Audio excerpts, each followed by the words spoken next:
আল্লামা শামসুদ্দিন জাহাবী রাহমাতুল্লাহি আলাইহি তার কিতাবের ভিতরে লিখেন, আরব দেশের এক বাদশা নাম ছিল আব্দুল মালিক ইবনে মারওয়ান। ওনার যুগে একটি ঘটে যাওয়া বাস্তব ঘটনা, কবরের আযাব। ভাইরা বন্ধুরা, একজন মদখুর দুনিয়াতে শরাব পান করত, মদ পান করত, তওবা করে মদ খাওয়া ছেড়ে দেয় নাই। এই মদ খাওয়া অবস্থায় তার মৃত্যুবরণ হয়েছিল। কবরে তার কেমন আযাব হয়, কি পরিমাণ শাস্তির সম্মুখীন হয়েছে, একটা বাস্তব ঘটনা আপনাদেরকে শোনাই। একজন মদখুরের বাস্তব একটি কবরের আযাবের ঘটনারে যুবক আল্লামা শামসুদ্দিন জাহাবী রাহমাতুল্লাহি আলাইহি তার কিতাবের মধ্যে লিখেন, আব্দুল মালিক ইবনে মারওয়ান উমাইয়া খলিফা, ওনার কাছে তৎকালীন এক যুগের এক যুবক ওনার সামনে এসে বলতেছে, আমিরুল মুমিনিন খলিফাতুল মুসলিমিন, আমি আপনার কাছে এসেছি, ইন্নী ইরতাকাবতু যামবান আযীমা, আমি বহুত বড় একটা গুনাহ করেছি, অন্যায় করেছি। এই গুনাহ থেকে আমার জন্য কোনো বের হওয়ার, তওবা করার সুযোগ আসেনি। ফাহাল্লি মিন তাওবাতিন, আমার এই গুনার কোনো তওবা আসেনি, জানতে এসেছি। আব্দুল মালিক ইবনে মারওয়ান তখন বলতেছে, বলো না তোমার গুনাহ কি? কি তোমার গুনাহ অপরাধটা তোমার কি, আগে বলো। মা যামবুক। যুবক গুনার কথা আর বলে না, শুধু বলে যামবি আযীম, গুনাহটা অনেক বড়, অনেক বড়। বাদশা বলতেছে, তুবু ইলাল্লাহি আযজা ওয়া জাল্লা, আমাকে শোনানোর দরকার নাই, জানারও দরকার নাই, তুমি আল্লাহর কাছে তওবা করো, কারণ তওবা করো, গুনাহ যত বড়ই হোক না কেন আল্লাহ গুনাহ মাফ করে দিবেন। আল্লাহর রহমতের দরিয়া গুনার চেয়ে অনেক হাজার গুণ বড়। আল্লাহ পাক বলে, লা তাকনাতু মির রাহমাতিল্লাহ, কুল ইয়া ইবাদিয়াল্লাযীনা আসরাফু আলা আনফুসিহিম লা তাকনাতু মির রাহমাতিল্লাহ, ইন্নাল্লাহা ইয়াগফিরুয যুনুবা জামিআ, ইন্নাহু হুয়াল গফুরুর রহিম। আল্লাহ পাক কয়, বান্দা তোমার যত বড় গুনাহ হোক না কেন তুমি আমার রহমত থেকে নিরাশ হইও না। আমার রহমত তোমার গুনাহ থেকে অনেক বড়, আমার রহমত তোমার গুনাহ থেকে অনেক বেশি। অতএব না, আমার রহমত থেকে নিরাশ হইও না। তোমরা যারা নিজেদের নফসের উপরে জুলুম করেছো, নফসের উপরে জুলুম করেছো, গুনাহ করাটা আল্লাহ নফসের উপরে জুলুম বলেছেন। যে ব্যক্তি যখন যে গুনাহ করলো সে তার নফসের উপরে জুলুম করলো, কারণ হাত তার এই গুনাহকে মেনে নিতে পারে না, চোখ তার গুনাহটারে মেনে নিতে পারে না, বরং এই চোখ আরো তার বিরুদ্ধে আল্লাহর আদালতে সাক্ষী দিবে। এই হাত, যে হাত দিয়া গুনাহ করতেছে, হাত কিন্তু গুনাহটারে মানতেছে না, মেনে নিতে পারতেছে না। এই হাতটা কিয়ামতের ময়দানে সাক্ষী দিবে। ভাইরা বন্ধুরা, যে পা দিয়া গুনার দিকে আগাইতেছে, এই পাটা আল্লাহর দরবারে হাসরের মাঠে সাক্ষী দিবে। এজন্য প্রতিটা মানুষের পিছনে আল্লাহ সিআইডি রাখছে, সিআইডি। ভাইরা বন্ধুরা, 5 প্রকারের সিআইডি আল্লাহ প্রতিটা মানুষের পিছনে রাখছি। তার অঙ্গ প্রত্যঙ্গ হলো তার বিরুদ্ধে সিআইডি, কিরামান কাতিবিন তার বিরুদ্ধে সিআইডি, জমিন তার বিরুদ্ধে সিআইডি, রাত দিন তার বিরুদ্ধে সিআইডি, আবার আল্লাহ নিজেই সব দেখতেছে, আল্লাহ নিজেই সব দেখতেছে। এরপর আল্লাহ পাক রব্বুল আলামিন এই কথা হাসরের মাঠে কোনো বান্দারে বলবে না, বান্দারে তুই যে গুনাহ করেছ সাক্ষীর প্রয়োজন নাই, আমি আল্লাহই তো দেখছি। এই কথা আল্লাহ কাউকে বলবে না। বলবে আল্লাহ পাক বলবে তুই যে গুনাহ করেছ, এই গুনাহ করার পক্ষে কতগুলা সাক্ষী আছে জানোস নি? আজকে অস্বীকার করে লাভ নাই। মায়ার নবী কয় হারামির দল, নাফরমানের দল হাসরের মাঠে আল্লাহর সামনে গুনাহ অস্বীকার করবে। কয় না না, আমি কোনো গুনাহ করি নাই। তখন আল্লাহ পাক এই সিআইডি গুলারে হাজির করবে। আল্লাহ বলবে রে বান্দা দেখ, ওই যে দেখ ফেরেশতা তোর বিরুদ্ধে লেখছে, ওই ফেরেশতার কথা আমি মানি না। আল্লাহ তখন বলবে দেখ, যেই জমিনে বৈশা তুই অন্যায় করেছিলে জমিন দেখছি, তোর ভিডিও আকারে দেখাইতেছে, কয় জমিনের কথা মানি না। এইবার আল্লাহ পাক বলবে দেখ, এই যে রাত, এই যে দিন, যে রাতে করছো রাত সাক্ষী দিবে, দিনে করছো অন্যায় দিন তোরে সাক্ষী দিবে। কয় দিনের কথা মানি না, রাতের কথা মানি না, ওরা সব তোমার কথায় চলে। কয় তাহলে তুই কার কথা মানস? কয় আমি আমার কথা মানি, আমি আমার কথা মানি। কয় তাহলে তোর কথাই তুই শুন, তোর বডির কথাই তুই শুন। তোর হাত, তোর চোখ, তোর এই কান, যে হাত তোর কথায় চলতো, যেই কান তোর কথায় চলে, যেই চোখ তোর কথায় দেখতো, আজকে ওই কানরে আমি জিজ্ঞেস করব, চোখে আমি আল্লাহ জিজ্ঞেস করব।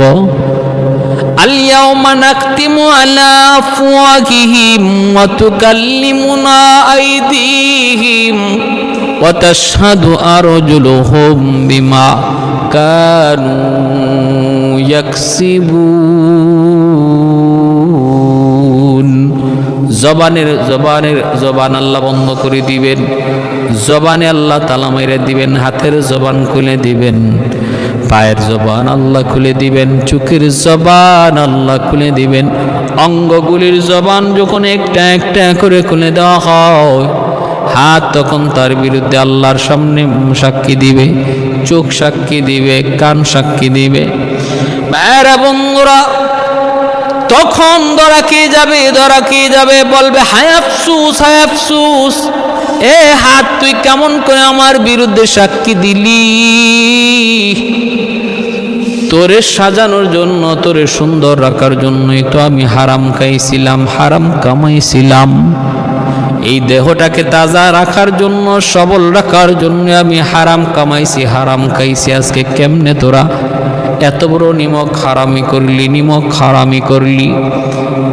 ভাইরা বন্ধুরা, আল্লাহ বলবেন খুযুহু ফাগুল্লুহু সুম্মাল জাহিমা সাল্লু সুম্মা ফি সিলসিলাতিন যারউহা ৭০ যিরাআন ফাসলুকুহু। আল্লাহ বলবে হারামির ধর ধর ধর, ৭০ গজ জিঞ্জির দিয়ে ওরে বাঁধো, তারপরে জাহান্নামে নিক্ষেপ করো। ভাইরা বন্ধুরা, জন্য বলতেছিলাম এই লোকটাকে আল্লাহর, এই লোকটাকে ওই বাদশা আব্দুল মালিক ইবনে মারওয়ান বলতেছে আল্লাহর কাছে তওবা করো, আল্লাহ চাইলে তোমাকে মাফ করে দিবে, আল্লাহ চাইলে তোমাকে মাফ করে দিবে। তখন বলতেছে উস্তাদজি, খলিফাতুল মুসলিমিন, আমি হলাম একজন চোর, আমি চুরি করি। কি চুরি করো? কয় কাফন চুরি করি, কাফন। এ হইল কাফন চুর। বাগদাদের যতগুলা কবর খনন করা হয়েছে, কবরে মানুষ রাখা হয়েছে, আমি ওই রাতেই কবর খনন কইরা, কবর খুঁজা ওই নতুন কাফনটা আমি চুরি কইরা বাজারে নিয়ে বিক্রি করি।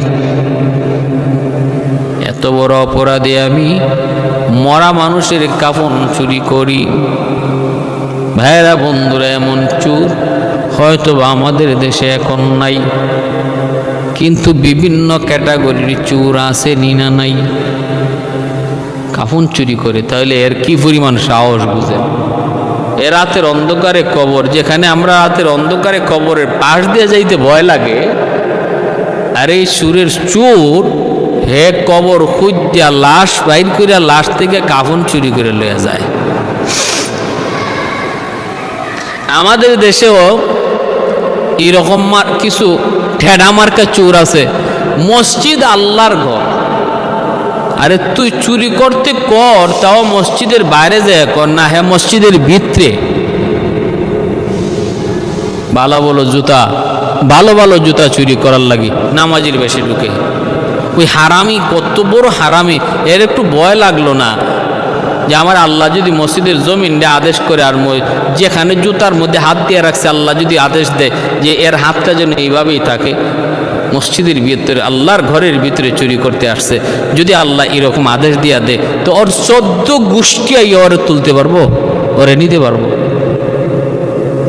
হ্যাঁ, আল্লাহ যদি আদেশ দেয়, কারণ জমিন আল্লাহর সোর্স, আল্লাহর সৈনিক, এই পাথর আল্লাহর সৈনিক, যত সৃষ্টি জীব রয়েছে সব কিছু আল্লাহর সৈনিক। মুহূর্তের ভিতরে আল্লাহ আদেশ দেওয়া মাত্রই সেটা পালন হয়ে যাবে। জমিনকে আল্লাহ যখন আদেশ দিব ওরে ধর, সাথে সাথে ধরবে। কারুনকে আল্লাহ বলছে ধরছে, আজও পর্যন্ত জমিনে দাপতেছে, মহল লইয়া, সমস্ত অর্থ ধন সম্পদ লইয়া মাটির নিচেই শুধু যাইতেছে, কিয়ামত পর্যন্ত সে শুধু নিচেই যাবে। ধরছে না জমিন? ধরছে।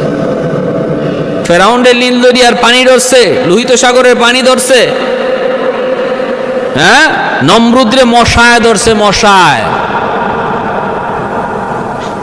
ঠিক এই ধরনের চুর বাংলাদেশে আসেনি না নাই? জুতা চুর বিভিন্ন দেশে, এই ঠেড় আমার কাছে চুর নাই। মসজিদের ভিতরে আমরা জুতার বাক্স রাখিয়া কুল পাই না, এরপরে মসজিদের ভিতরের জুতার বাক্স থেকে চুরে জুতা লইয়া যায়। পৃথিবীর বিভিন্ন দেশ আছে, মুসলিম দেশ, যেখানে মসজিদের জুতার বাক্স রাখার সিস্টেমই নেই, তার মানে জুতা বাহিরে রাখতে হয়। তো জুতার বাক্স যদি ভিতরে রাখার সিস্টেম না থাকে, বাহিরে জুতা রাখতে হয়, তাহলে কি বোঝা গেল? ওই দেশে জুতা চোর নাই। কি বোঝা গেল? জুতা চোর নাই। আপনি কি যাবেন, বাহরাইন যাবেন, কুয়েত যাবেন, আরব আমিরাতে যাইবেন, মালয়েশিয়া যাইবেন, কোনো জুতা চোর নাই, বাক্সেই নেই। হ্যাঁ, আবার এক শ্রেণীর আমাদের দেশে চোর আছে, ওরা এরকম জুতা চোর না, মসজিদের ভিতরে জুতা চুরি করে না, কিন্তু অফিসের চেয়ারে বৈশাখ কলম দিয়ে চুরি করে। এই কলমের চোর মসজিদের জুতা চোর থেকে খারাপ। কলমের চোর জুতা চোর থেকেও খারাপ, বেশি খতরনাক, বেশি সঙ্গীন। জুতা চোর যে চুরি করলো একজনের মাল, আর কলমের দ্বারা যে চুরি করে সে হাজার মানুষের মাল চুরি করে। হাসরের মাঠে হাজার মানুষের মামলা মাথায় লিয়ে উঠবে। আল্লাহ তুমি এই সমস্ত অপরাধ থেকে আমাদেরকে বাঁচাও, সহি বুঝদান করো। আমার ভাইয়েরা, এমনিভাবে পৃথিবীর বহু দেশ আছে যেখানে চুর একবারেই নেই। নরওয়ে, ফিনল্যান্ড, বেলজিয়াম, আর জেনেভাতে কোনো জেলখানাই নেই। জেনেভা এমন এক শহর যে দেশে কোনো জেলখানাই নেই। কি ব্যাপার? জেলখানা নাই, তার মানে তার দেশে কোনো চোর নাই, কোনো অপরাধী নাই। আর আমাদের জেলায় জেলায় জেলখানা বানাইও জেলে জায়গা হয় না। জেলায় জেলায় জেলখানা বানাইও জেলে কি হয় না? জায়গা হয় না। ওই আব্দুল মালিক ইবনে মারওয়ানের সামনে যুবক যা বলতেছে, খলিফাতুল মুসলিমিন, কাফন চুরির এই চুরি করার অভ্যাস আজকে 1 বছর নয়, 2 বছর নয়, 8 বছর যাবত আমি কাজ করি। কোনোদিন কোনো বিপদে পড়ি নাই, কোনোদিন কোনো অদ্ভুত কিছু দেখি নাই, কিন্তু গত সপ্তাহে আমি কাফন চুরি করতে যায় এমন এক দৃশ্য দেখেছি, যা দেখার পরে আমি তওবা করে ফেলেছি, যা দেখার পরে আমি নিয়ত করে ফেলেছি আর জীবনে আমি কাফন চুরি করব না, কোনো অপরাধী যাব না, ভালো হয়ে যাব। ভয় ঢুকে গেছে, আমার ভয় ঢুকে গেছে, এজন্য আপনার কাছে এসেছি, আমার কোনো তওবা আসেনি। কি তুমি দেখছো? কয় আমি দেখেছি, গত সপ্তাহে নগদ একটা কবর খুঁজতে গেলাম রাতের অন্ধকারে। কবরটা খুঁজে আমি যখন লাশটার কাফন সরাইলাম, সরাইয়া দেখি ফারাইতু সাহিবাহা কদ হুবিলাল খিনজির, আমি দেখতে পেলাম ওই মানুষটার মানুষ নাই, তার চেহারাটা শুয়োরের চেহারা হয়ে গেছে, শুয়োরের চেহারা। আমি দেখা মাত্রই আমার শরীর ঝাড়া দিয়া উঠল, লাফ দিয়া কবর থেকে উঠলাম, কবরের পারে আমি বেহুশ হয়ে গেলাম, ভয়ে বেহুশ হয়ে গেলাম। এখন তো আমি এত ভয় পাইছি, আমার আর হুশই নাই। নিজের হাতে আমি যেই মানুষটারে কবরে রাখলাম দিনের বেলা, রাতের বেলা ওই মানুষটার চেহারা আর মানুষের মতো নাই, চেহারাটা তো হয়ে গেছে একটা শুয়োরের চেহারা। কাদ হুবিলাল খিনজির, খিনজিরে পরিণত হয়ে গেছে। ফজরের আজানের আওয়াজ কানে আসলো, আমার হুশ ফিরল, আওয়াজ আসলো, হুশ ফিরল। আমি কাঁপতে লাগলাম আর কাঁদতে লাগলাম, মালিক আমি বহুত বড় অন্যায় করেছি গো মালিক, ও আল্লাহ আমি বহুত বড় অন্যায় করেছি, আমি আর জীবনে এমন অন্যায় করব না, এমন অপরাধ করব না। এই বইলা যখন একটু উঠতে যাব, তখনই আমি গায়েব থেকে একটা আওয়াজ পাইলাম, গায়েব থেকে একটা অদৃশ্য আওয়াজ, আলা তাসআলু আন আমালিহি, এ যুবক তুমি কি জিজ্ঞেস করব না ওই মানুষটার বদামল কি ছিল, যেই মানুষটার নিজের হাতে তুমি কবরে রাখছো, এই মানুষটা কেমন করে শুয়োর হয়ে গেল, কি ছিল তার বদামল, তুমি কি তা বলবা না, জিজ্ঞেস করবা না? চুপ করে আসো কেন? তুমি কি জানতে চাইবা না জানতে চাও না? লিমাযা ইউআযাবু ইয়া রাব, তখন আমি বললাম আল্লাহ তুমি কেন তার এই শাস্তি দিতেছো, এই শাস্তির ভিতরে তুমি তারে কেন রাখছো? ভাইরা বন্ধুরা, আমি যখন জিজ্ঞেস করলাম কি ছিল তার অপরাধ, কি ছিল তার অপরাধ, কোন অপরাধের কারণে আজকে তার চেহারা শুয়োর হয়ে গেল, অথচ মুসলমানের সন্তান কবরে রাখা হয়েছে, তখন আওয়াজ হলো কানা ইয়াশরাবুল খামরা ওয়া মাতা মিন গায়রি তাওবাতিন। আল্লামা শামসুদ্দিন জাহাবী রাহমাতুল্লাহি আলাইহি তার কিতাবের মধ্যে এই ঘটনাটা তুলে ধরেছেন, বাগদাদ শরীফের একটা বাস্তব ঘটনা, কবরের আযাবের। বাগদাদে বাস্তব একটা কবরের আযাবের ঘটনা।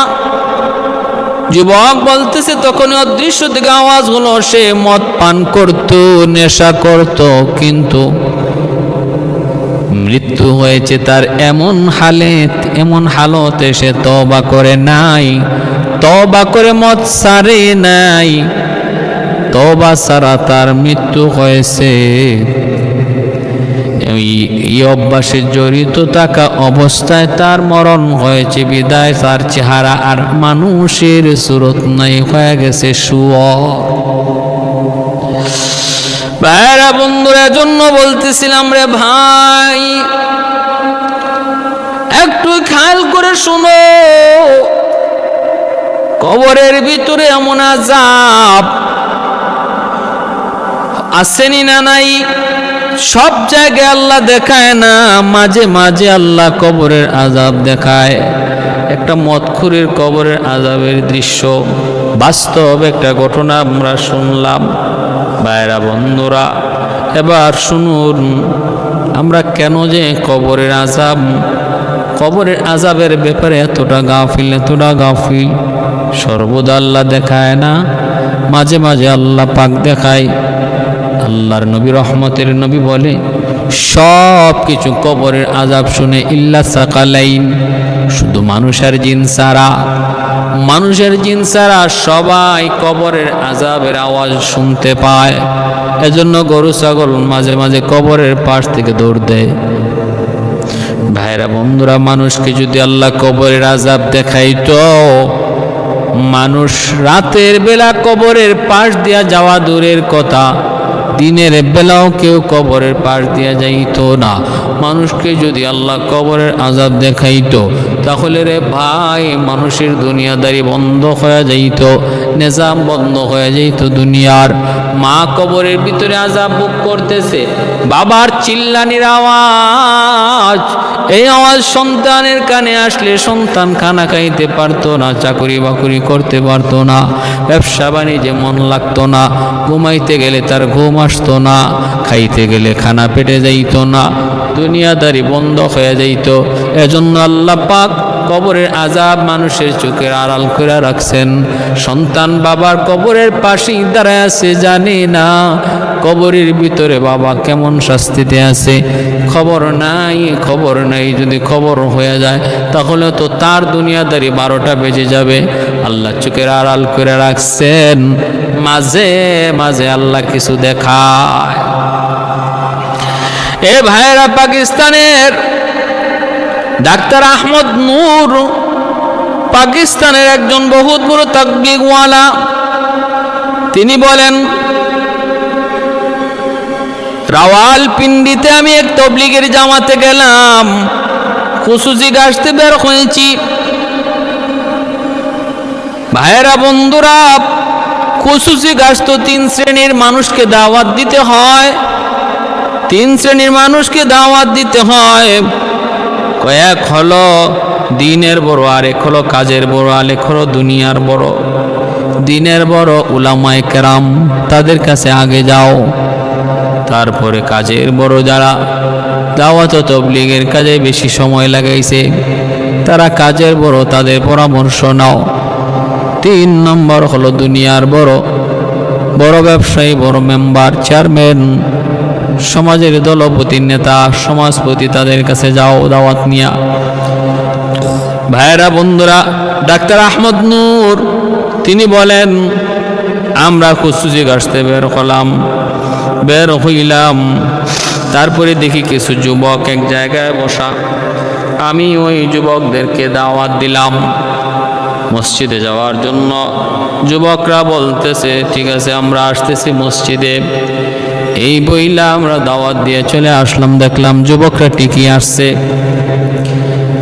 বয়ান শুরু হলো, কবরের আযাবের কথার বয়ান চলছে। ওই অবস্থায় ওই যুবকদের একজন যুবক তখন বলতেছে, হুজুর আপনারা তো কবরের আযাব কিতাব থেকে শুই না বলতেছেন, আর আমি কবরের আযাব নিজের চোখে দেখছি। ওই রাওয়ালপিন্ডির ওই যুবক সে বলতেছে, হুজুর আমি কবরের আযাব নিজের চোখে দেখছি। কেউ কি তুমি বলে, হ। হুজুর আমি একজন সাবেক সৈনিক, আর্মি, সাধারণ একজন সৈনিক। আমি হলাম একজন সৈনিক, আমি আর্মিতে চাকরি করি। হুজুর আমি রাওয়ালপিন্ডিতে আমাদের যে বাংকার ছিল, বাংকারের পাশেই ছিল একটা বিশাল বড় কবরস্থান। আমি আমার জীবনের কথা আপনাকে বলি, ফজরের নামাজের পরে কবরস্থানে দিয়ে আমি হাঁটতেছি আর পাহারা দিতেছি আমাদের বাংকার। হঠাৎ করে শুনলাম একটা কটকট আওয়াজ, অনেকগুলি কবর, একটা কটকট আওয়াজ, কি যেন খাইতেছে একটা আওয়াজ। আমি একটু আওয়াজ করলাম, কোত্থেকে আওয়াজটা বের হয় অনুমান করে বুঝে ফেললাম যে একটা কবরের ভিতর থেকে একটা আওয়াজ আসতেছে, কটকট আওয়াজ। আমি বিষয়টা বোঝার জন্য আমার হাতের রাইফেল বার দিয়ে আমি একটা করে ইট সরাইতে লাগলাম। সরাইয়া যখন আমি কবরটার একটা ছিদ্র বের করলাম, তাকায় দেখি একটা লাশ, ভিতরে একটা লাশ, আর লাশটার পাশে অদ্ভুত জন্তু, ইঁদুরের মতো কিন্তু অদ্ভুত ভয়ঙ্কর ইঁদুরের সাইজের একটা জন্তু, একটা জানোয়ার লাশটার পাশে বসা। আমি দেখলাম দেখা মাত্রই দেখা গেল ওই ইঁদুরটা আমাকে দেখেই জানোয়ারটা একটু আড়ালে চলে গেল। আমি এখন দেখি তারে দেখা যায় না। আরো কয়েকটা ইট সরাইলাম, সরানোর পরে দেখি লাশের এক জায়গায় সে এখন চুপচাপ দাঁড়ায় আছে। এরপর আমি দেখতেছি দৃশ্য, দেখি কি ওই ভয়ঙ্কর জন্তুটা ওই লাশটার একটা কামড় দেয়। কামড়টা দেওয়া মাত্রই লাশটা একটা লাফ দিয়ে ওঠে, বডিটা চমকে ওঠে জীবিত মানুষের মতো। একটা জীবিত মানুষের শরীর যেইভাবে কাইপা উঠে, একটু নড়াচড়া দিয়ে উঠে, এইভাবে আমি দেখতেছিলাম মরা মানুষের লাশটা ইঁদুরের মতো একটা জন্তুর কামড়ে এইভাবে নাড়াচাড়া দিয়ে উঠি। বাইরে আমি দৃশ্য দেখার পর আমি তো চিন্তা করলাম ঘটনা কিভাবে কেন করতেছে। কয় না, জন্তুটার এখান থেকে একটু সরানো দরকার। আর একটা ইট সরায় আমি যখন তার একটু এখান থেকে সরানোর চেষ্টা করলাম, এভাবে কেন কামড় দিবে লাশটারে, তখনই দেখি সে আমার দিকে রূপ করেছে, আমার দিকে লাল চোখ লাল করে তাকাইছে। আমি আস্তে করে একটু সরে গেলাম, দেখি কবর থেকে বের হয়ে গেছে, আমার পিছনে পিছনে দাওয়া করতেছে। আমিও দৌড় শুরু করলাম। এটা তো এমন এক জন্তু, ওইখানে আমার রাইফেল চলবে না, আমার শক্তি চলবে না, গুলি করলেও আমি পারবো না। আমি বুঝতেছি আমি মনে হয় ধরা খেয়ে গেছি, আমি মনে হয় এখন এই বিপদের মুখে পড়ে গেছি, বাঁচবো না। ওই অবস্থায় আমি দৌড়াইতেছি, পিছনে পিছনে ওই অদ্ভুত জন্তুটাও দৌড়াইতেছে। আমি যাই দেখি একটা ছোট্ট খাল পার হওয়া লাগবে। আমি ভাবতেছি খালটা আমি পার হয়ে যাই, এই খালের পানির কারণে হয়তো জন্তুটা আর খাল পার হবে না, আমি কোনো রকম পার হয়ে যাই।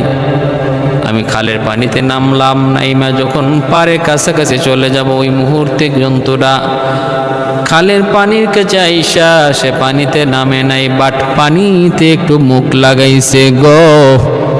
যেই মাত্র পানিতে মুখ লাগাইছে, আমি তখনও পানিতে ছিলাম, আমার হাঁটু পরিমাণ পানিতে ছিল। আমি সাথে সাথে টের পাইলাম পুরা পানিটা আগুন হয়ে গেছে, আগুনের মতো গরম হয়ে গেছে। আর পানির ওই গরমে আমার পা দুইটা, একটা পা তখনও ছিল আমার, ওই পাটা ঝলসে গেছে। দৌড় দিয়ে আমি উপরে উঠি, ডাকাটাকি শুরু করি, মানুষ আমাকে উদ্ধার করে। এরপরে জন্তুটা চলে যায়, আমি আর দেখি নাই। হুজুর যদি বিশ্বাস না হয়, এই যে দেখেন আমার পা, কত চিকিৎসা করলাম সেনাবাহিনীর, সেই হাসপাতালেও ভর্তি হলাম, আমার পা আর ভালো হলো না। এই পা এখনো ঝলসে আছে, জ্বলে গেছে। ভাইরা বন্ধুরা, জন্য বলতেছিলাম রে ভাই, কবর এক ভয়ঙ্কর জায়গা। আল কবরু রাউযাতুম মিন রিয়াজিল জান্নাহ আও হুফরাতুম মিন হুফারিন নার। নবী বলেন, সুজায় আকরা নামক একটা সাপ আল্লাহ পাক বেনামাজির কবরে দেওয়া হবে, বেনামাজির কবরে। ওই সাপটার চোখটা হবে আগুনের মতো, নখগুলি হবে লোহার নখ। ভাইরা বন্ধুরা, সাপটা কামড় দিবে, দংশন করবে ফজরের নামাজ কাজা করার কারণে জুহর পর্যন্ত। বলবে, আমি তোর ওই নামাজ, যেই নামাজ তুই ফজরের কাজা করেছ, জুহর পর্যন্ত আমাকে পাঠানো হয়েছে তোরে দংশন করার জন্য। আমি ওই বিষাক্ত সাপ জুহর কাজা করার কারণে তোরে দংশন করব আসর পর্যন্ত, আসর কাজা করার কারণে তোরে দংশন করব মাগরিব পর্যন্ত, মাগরিব কাজা করার কারণে তোরে দংশন করব এশা পর্যন্ত, এশা কাজা করার কারণে তোরে দংশন করব ফজর পর্যন্ত। এইভাবে বেনামাজির কবরে 99টা সাপ, আর সাপের লিডার সুজায় আকরা। এই সাপগুলি কামড়াবে। ভাইরা বন্ধুরা, বাস্তব দৃশ্য রাওয়ালপিন্ডিতে ওই সৈনিক দেখেছে, মরা লাশটা পর্যন্ত কামড়টা খাই আল্লাহ হয়রা উঠি। এবার বুঝেন কত বড় বিষাক্ত জন্তু, বিষাক্ত বিচ্ছু আর বিষাক্ত সাপ। ভাইরা বন্ধুরা, জন্য বলতেছিলাম, ভাইরে কবরের আযাব থেকে যদি বাঁচতে হয় রে ভাই, উলামায়ে কেরাম তোমাদেরকে বইলা যায়, শুধুমাত্র নোটিশ টানা যায়, নোটিশ। এ ভাই, নোটিশ টানায় দেওয়া আমাদের দায়িত্ব, জোর করে নামাজি বানানো আমাদের দায়িত্ব না। একজন মানুষ অপরাধীর দরজার সামনে নোটিশ টানায় দেওয়া, সেটা হলো পিয়নের দায়িত্ব। অপরাধ